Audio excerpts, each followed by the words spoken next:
Kantara film तो आप सबने देखी होगी। उससे यह तो समझ ही गए होंगे कि यह फिल्म कर्नाटक के एक फेस्टिवल पर आधारित है।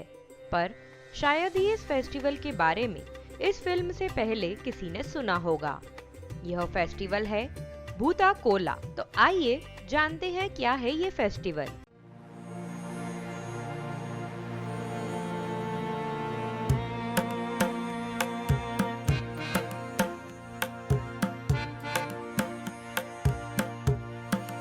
नमस्कार, स्वागत है आपका हमारे चैनल ट्रेडिशंस फॉर यू में। भूत कोला कर्नाटक के दक्षिण कन्नड़, उत्तर कन्नड़, उडुपी और केरल के कुछ जिलों में तुलु बोलने वाले लोगों का एक वार्षिक लोक धार्मिक अनुष्ठान है, जिसमें स्थानीय आत्माओं या देवताओं की पूजा की जाती है।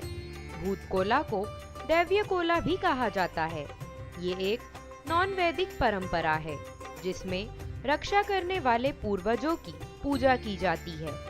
तुलु में भूत कोला में भूत का मतलब आत्मा और कोला का मतलब प्ले यानी नाटक होता है।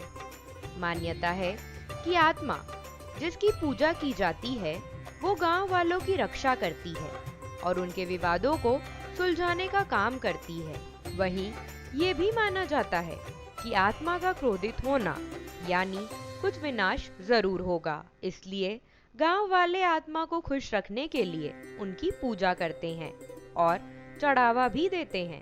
पंजुरली, बोबरिया, पीलीपुता, कालकुड़ा, कालबूर्ती, पीली चामुंडी व कोटी चेन्नाया कुछ लोकप्रिय देवता हैं जिन्हें भूत कोला में पूजा जाता है। भूत कोला को यक्षगान से भी प्रभावित माना जाता है, जो तटीय कर्नाटक में एक लोकप्रिय और व्यापक रूप से किया जाने वाला लोक नृत्य है।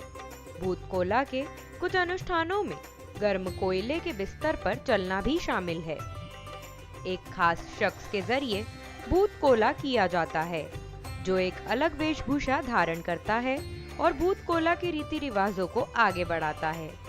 कोला समाज के नीचे वर्ग से जुड़े एक प्रोफेशनल व्यक्ति ही करता है। व्यक्ति प्राकृतिक रंगों से अपने शरीर को रंगता है और खास पारंपरिक वस्त्र और आभूषण धारण करता है। इसके बाद उस खास शख्स के अंदर कुछ देर के लिए कथित रूप से दैव्य आते हैं और गांव वालों की समस्या का समाधान और आने वाली विपत्ति के बारे में लोगों को आगाह करते हैं। दैव्य की कही गई बातें सबसे महत्वपूर्ण होती हैं और गांव वालों को माननी पड़ती हैं।